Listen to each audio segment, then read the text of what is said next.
Hi, my name's Roka, and today I wanted to cover Gharials. They are a species of crocodile, and I wanted to cover them because they're goofy looking, but also because they are really endangered, and it'd be nice to bring some more eyes onto them. The Gharial is one of the largest crocodilians. Males typically reach 5 to 6 meters in length, with some approaching 6.5, while females exceed 4 meters. Its most distinctive feature is an extremely long, slender snout that becomes even thinner with age and is lined with 106 to 110 razor-sharp interlocking teeth specialized for catching fish. Males develop a unique bulbous cartilaginous growth on the snout tip called a gara, which serves visual, acoustic, helps them produce buzzing noises, and bubble-producing functions during courtship and territorial displays. The body has smooth scales, unlike most other crocodilians. Dark brown to greenish-brown dorsal coloration with a pale yellowish-white underside, and extensively webbed feet for efficient swimming. Juveniles hatch at about 18 centimeters long with dark body and tail bands that fade as they mature. On land, gharials are clumsy and limited to belly sliding due to weak leg muscles. Gharials are highly aquatic and inhabit clear, fast-flowing freshwater rivers with deep pools. Reduced currents at bends and sandbars for basking and nesting. They are almost exclusively piscivorous, which means they mainly eat fish. As adults, using sit and wait tactics, vibration sensing organs in the snout for sweeping searches, or rapid sideways strikes to catch fish with minimum water resistance. Juveniles, however, also consume insects, crustaceans, frogs, and other small reptiles.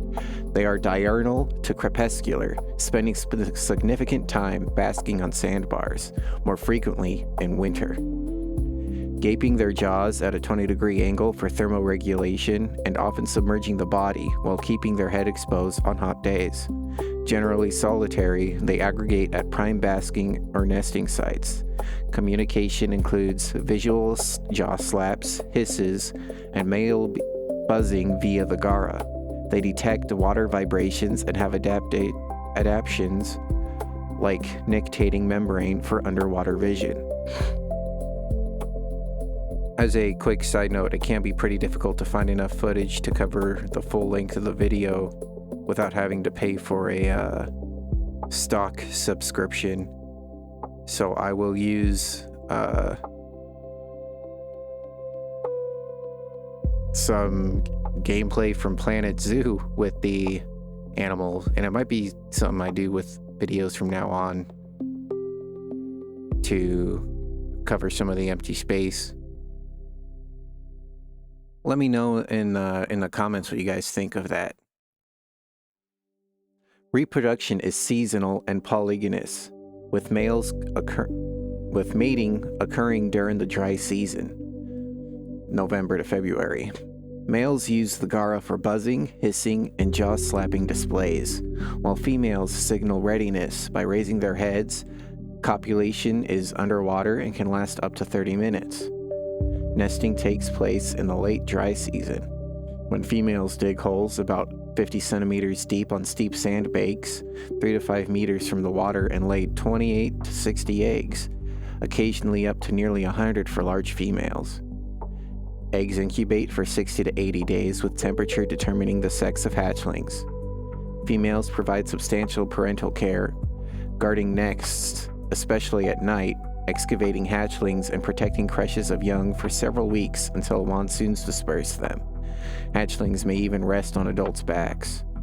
Females reach sexual maturity at about 8 years and 3 meters, males at around 15 years and 4 meters when the gara appears. Gharials are long-lived, with one captive record of 29 years and anecdotal reports suggesting up to 100 in the wild.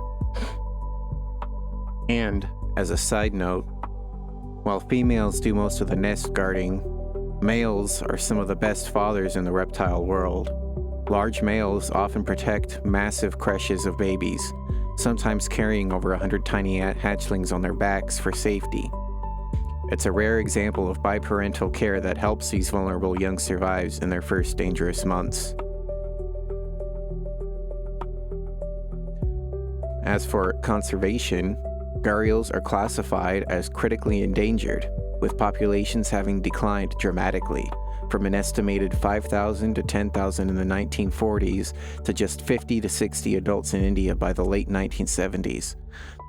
Roughly 200 mature adults remain in India and Nepal, with global adult estimates at around 650. 77 to 80% concentrated in the National Chambal Sanctuary. Captive breeding programs began in 1975 in India, in 1978 in Nepal, leading to the release of approximately 3,000 captive bred individuals in India since 1981, or 10,000 to 12,000 total across all programs.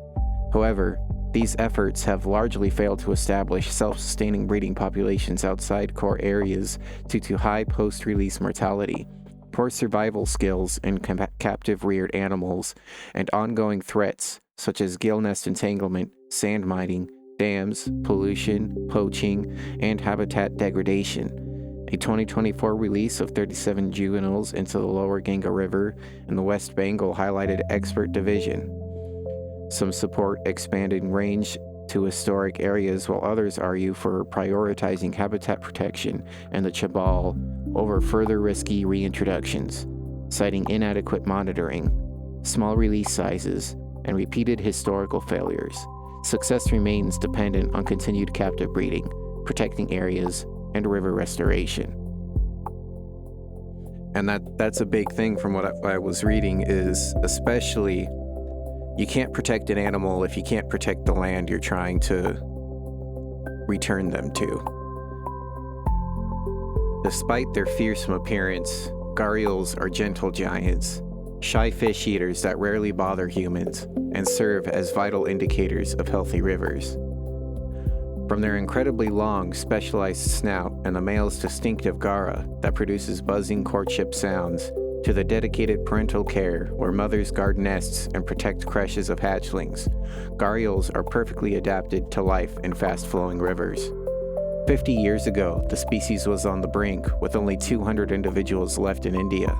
Today, thanks to captive breeding, protected areas, and community efforts, the story is much brighter.